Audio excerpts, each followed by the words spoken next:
हेडलाईन्सचे प्रायोजक आहे NBC bearings, लांब पळण्यासाठी।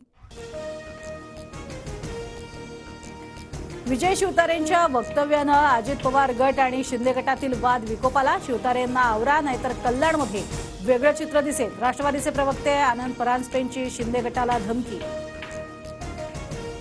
टीका करून वातावरण गढूळ करण्याचा प्रयत्न नको, शिवतारेंना वर्षावरती बोलवून समज दिली जाईल। आनंद परांजपेंच्या धमकीनंतर संजय शिरसाट यांची प्रतिक्रिया।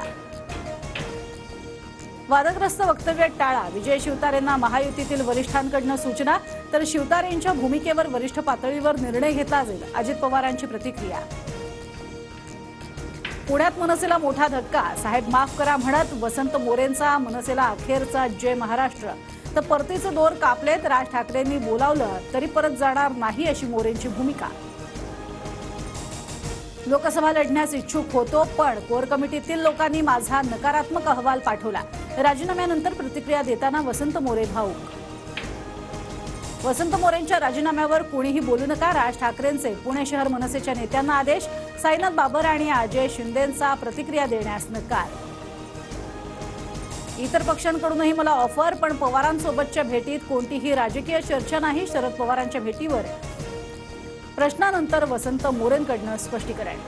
मनसे लोकसभा निवडणूक लढवणार नसल्याच्या चर्चा, लोकसभा लढवायच्या की नाही हे येत्या 3 ते 4 दिवसात ठरवू। कार्यकर्त्यांच्या बैठकीत राज ठाकरेंचं मोठं विधान। आंबेडकरांची काँग्रेसला आघाडीची ऑफर, काँग्रेस वंचित मिळून भाजपला उद्ध्वस्त करूया। काँग्रेसनं वंचित सोबत मिळून जागा वाटपावर बैठक करावी। प्रकाश आंबेडकरांचं खरगेंना पत्र। आम्ही महायुतीत आहोत की नाही हा संभ्रमाचा प्रश्न, बच्चू कडूंचं सूचक विधान। प्रत्येक मतदारसंघात 200 ते 300 तर राज्यात 2 ते 3 हजार उमेदवार उभे करणार, कडूंचा दावा। नवनीत राणा फ्रॉडबाई, त्यांनी जेलमध्ये जाण्याची तयारी करावी। राणांच्या जात प्रमाणपत्र प्रकरणावरून आंबेडकरांची टीका, तर मी चुकलो असल्यास आंबेडकरांनी मला सांगावं, रवी राणांची प्रतिक्रिया। मराठा आरक्षणासंदर्भात 2 आठवड्यात प्रतिज्ञापत्र सादर करण्याचे उच्च न्यायालयाचे आदेश। पुढील सुनावणी 10 एप्रिल रोजी होणार। केंद्रीय मंत्री पियुष गोयल उत्तर मुंबईतनं लोकसभा लढवणार, सूत्रांची माहिती। गोपाळ शेट्टी यांच्या जागेवर गोयल यांची उमेदवारी निश्चित झाल्याची माहिती।